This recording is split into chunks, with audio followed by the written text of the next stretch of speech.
Another day, another game na naman tayo mga doy. Mag-invade naman sana talaga ako dito kay Yin mga doy. Kaya lang suportado man masyado yung Yin. Masyado siyang binibibi. Ano ba yan? Ang dami nilang sticker. Madaldal ka eh. Nakakahiya kasi. Kaya rin bakit ko Dahil hindi ka nakapag-invade kanina mga doy, ngayon na natin gagawin yung pang-i-invade dito kay Yin. Dinala pa nga tao niya ako sa ibang planeta. Ang hindi niya alam mga doy, marunong din akong lumabas dyan. Higit sa lahat, ligtas na nakalabas.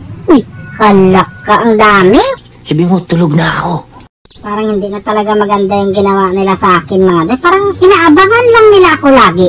Subukan ko nga ako na naman yung mag-aabang sa kanila. Ay hahabulin sila. Hindi kasi maganda yung ginawa niya sa akin. Inaabangan niyo ako palagi. Ikaw, Chang-i, isa ka pa, panay ka pamikat sa akin. Okay, Pero may tamang oras para sa'yo. Hindi pa talaga oras mo ngayon. Pinuntahan ko na pala yung popol dito mga doy. Paano ba naman kasi yung kari namin yung tao naligaw kung saan napunta.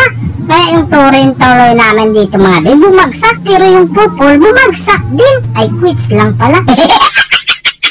Nakita ko yung Chang-i dito mga doy umakyat. Kaya nagtago ako sa tanglad. Sabay labas mga doy. Binungalan ko na siya diretso. Wala nang pasabi-sabi pa na sabihin kumusta. Ano yun? Feeling close na magkumustahan pa. Tapos yung Yin dito mga doy. Nahabol-habol talaga niya ako. Oy! Mamaya na doy. Relax ka muna. Kukuha muna akong kapangyarihan dito sa tanglad. At dahil tapos na tayong kumuha ng kapangyarihan mga doy. At pinuntahan ko na yung Yin. O Yin, dito na tayo.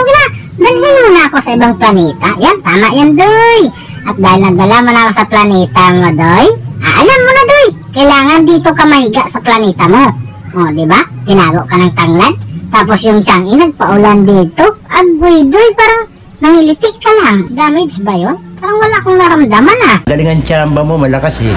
Peligro yung kahimtang ng bin mga doy kasi lalom siya. Kaya dumali akong dumalagan dito. Pagdalagan ko mga doy, pinusdakan ko na talaga diretso. Anaabutan ko din yung popol. Ano yun? Nag-buy one take one ako doon. Tapos yun dito mga doy.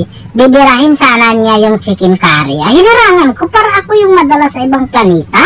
O ano yun? Anong pakiramdam ngayon? Sa loob ng ring mo, ikaw na yung dumadalagan ngayon? Baliktad yata yun, doy. Dapat ikaw yung mas makapangyarihan kasi ring mo yun eh. Ano ba yan? Fake news? Hinarangan pala nila yung mananap namin dito mga doy. Kaya pumunta na talaga ako. Wala akong pakialam sa yusan kasi yung Chang-i lang talaga yung gusto ko. Chang-i, hinga! Ano ba yan? Sabing hinga? Tapos umutong ka? Tamang tago ako sa tanglad mga doy kasi nagpapagamot ako doon sa tanglad. Kaya lang hindi ko matiis yung mga kakampi ko mga doy. Kaya tumabang talaga ako. Kanagbudbud in taon ng asin yung Chang-i pero buti na lang talaga na frozen in taon ako ng Aurora mga doy. Pero bakit ganun? Yung Yin hindi siya na frozen? Yung Hylos nakatago din pala in taon dito sa tanglad mga doy. Sus Maria Sip ka doy. Diba kanina gahi ka? Bakit ngayon nanghumok ka na? What's happening? Kaya dito, narinig ko na naman yung victory!